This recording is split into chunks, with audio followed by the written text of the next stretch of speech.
This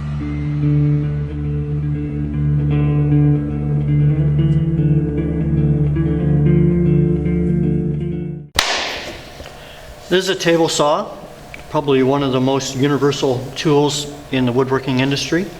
It's also called a variety saw because it can do a variety of different things. It has a blade that spins towards the operator. So you don't want to stand directly behind the blade. You want to stand beside the blade when you're operating this machine. It's not like cutting a tomato with a knife. You cut a tomato with a knife, you get two equal halves. When you're using a saw blade, it takes out that much material. However thickness the blade is, that's how much material is going to be taken out. When you're setting the saw, you want to limit friction. If I have this blade all the way up,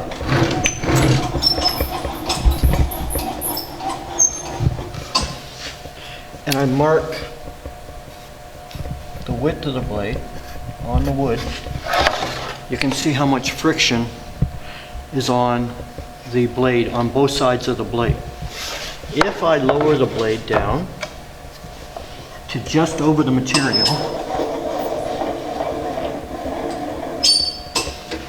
and put it in the same spot,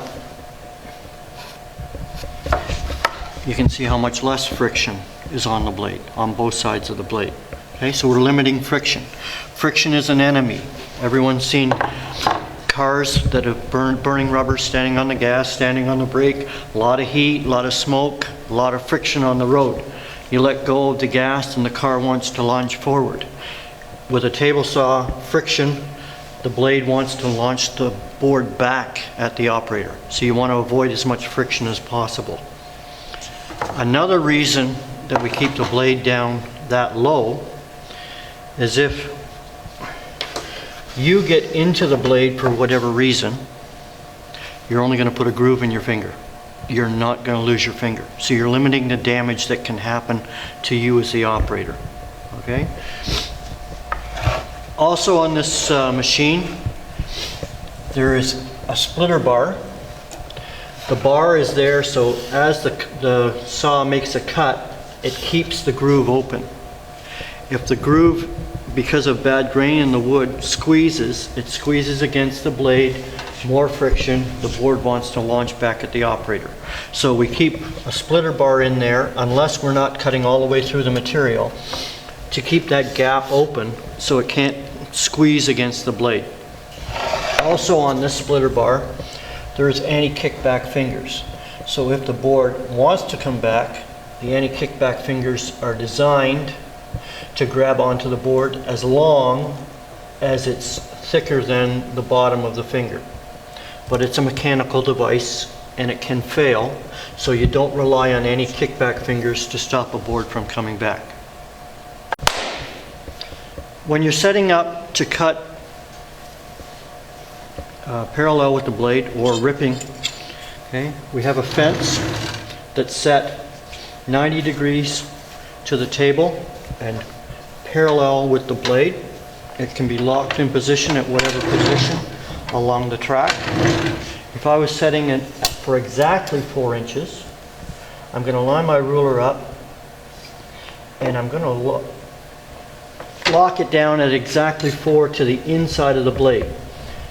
It depends on which piece you're saving. If I'm saving this piece, then I'm marking it to the outside of the blade. If I'm saving this piece, I'm measuring to the inside of the blade. You have to allow for that blade, the width of the blade, when you're doing your saw cut. Okay? I'm going to leave my splitter bar in place. I'm going to leave my anti-kickback fingers in place. I'm going to slide my guard over,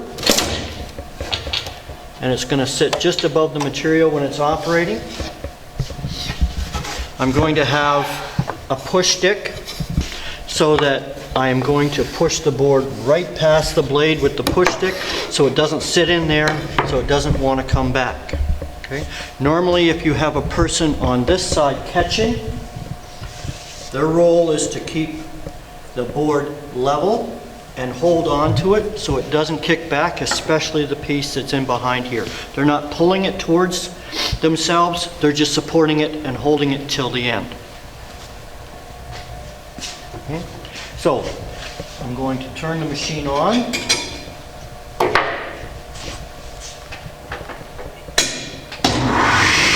I'm not going to stand directly in line with the blade. I'm going to stand beside it.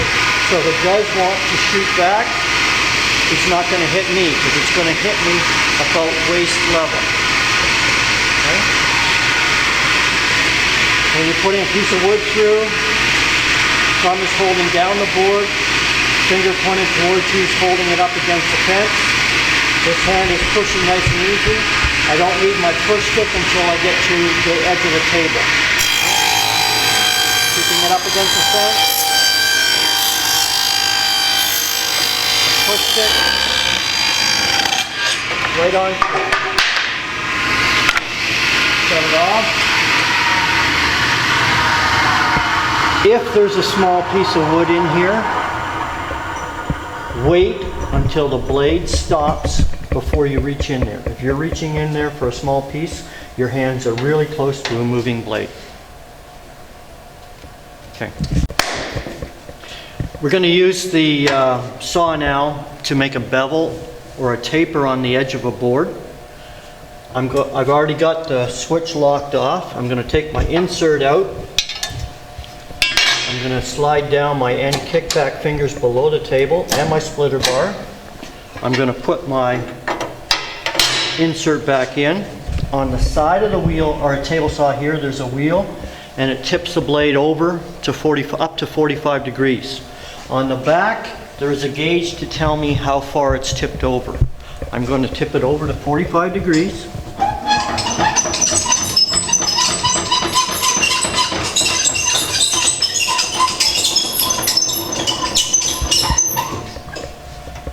I'm going to lower it down below the table.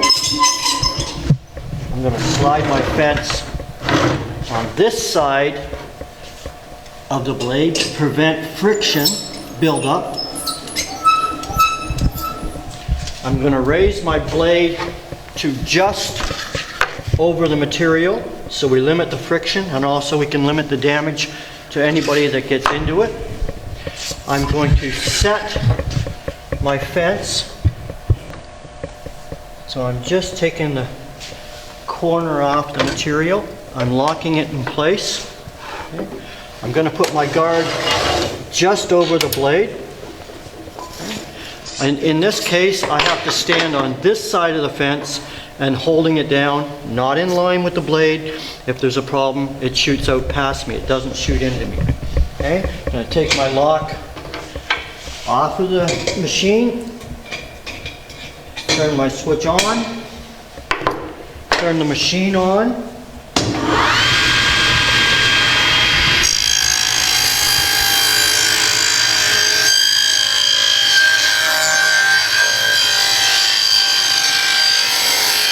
Switch stick.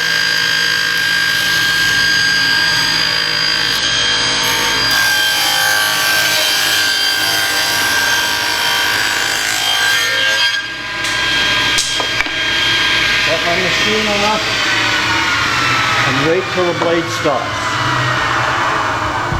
You don't reach in to grab a small piece of wood until the blade stops. Okay. This saw also can cut across the grain of the material. Okay. If I'm cutting a square line to a specific spot, I can mark it with a square.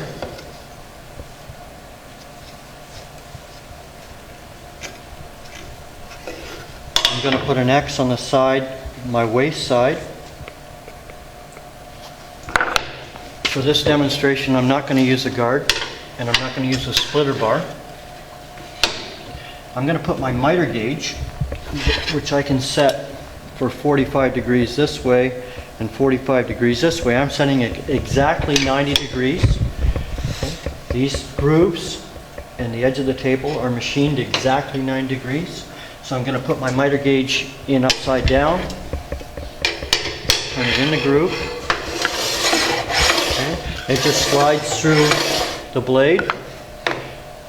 One hand holds the piece of material, the other hand holds the knob. Okay, you don't want your hand directly behind. you want to be beside the blade. So what I'm going to do, I'm going to bring it up, make a small cut before my line, work it over to my line, clamp it down, go all the way through, slide it away, pull the miter gauge back. Okay. Holding it nice and tight, looking over the top, make a small cut, slide it through the line, hold it,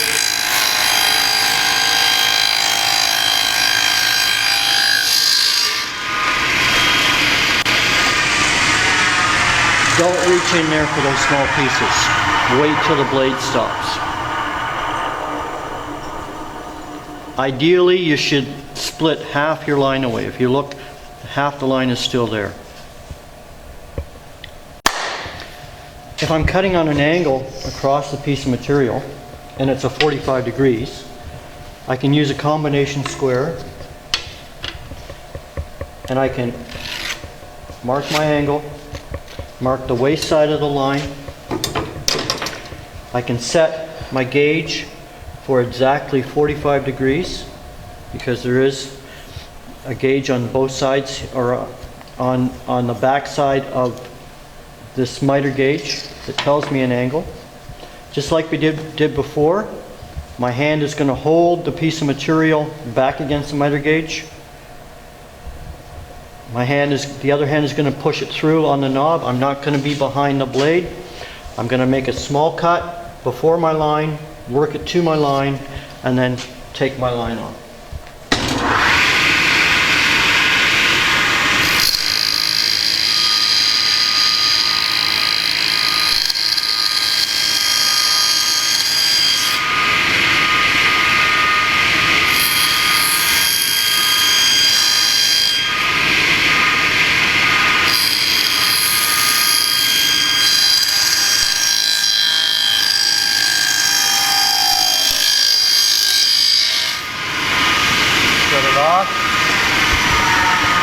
Wait for the machine to stop. Don't reach in there and grab that small piece of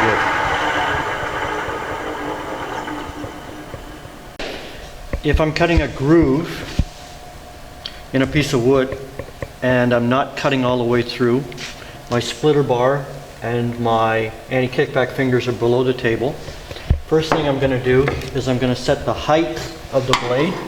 And I've already got this set. I'm going to set the height to the middle of the blade. So it's exactly the right height. Then I'm going to set the fence so that the blade makes its first cut there.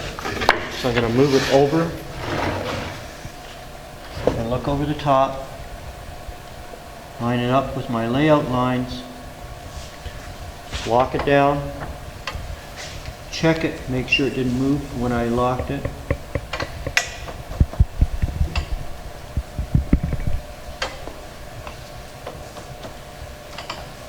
Okay, I can't use the splitter bar. I'm going to leave the guard off so you can see how it's done. I'm not standing behind it, I'm standing beside it. Make a little cut, check that I'm in the right spot.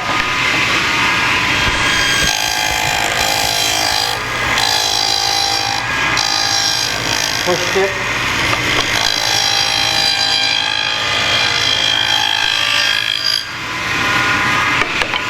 Set it off.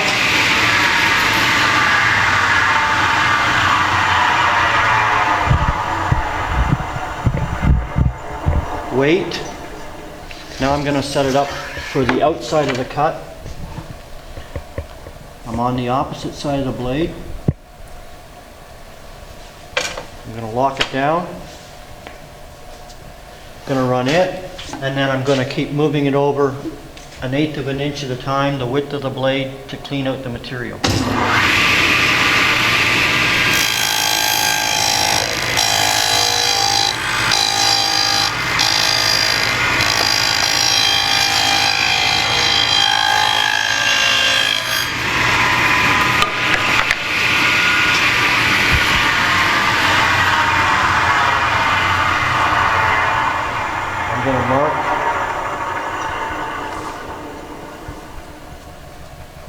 on the table, so I don't have to measure, so I can just move it over to my next mark, make my cut.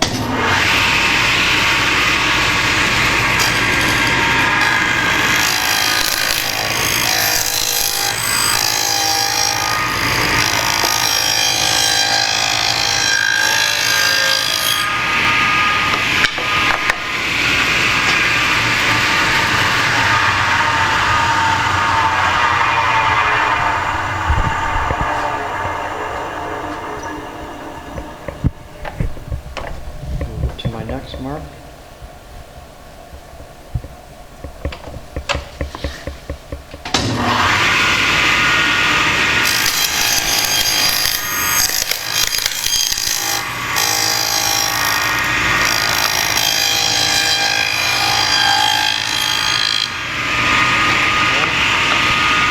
this can just be trimmed out with a chisel.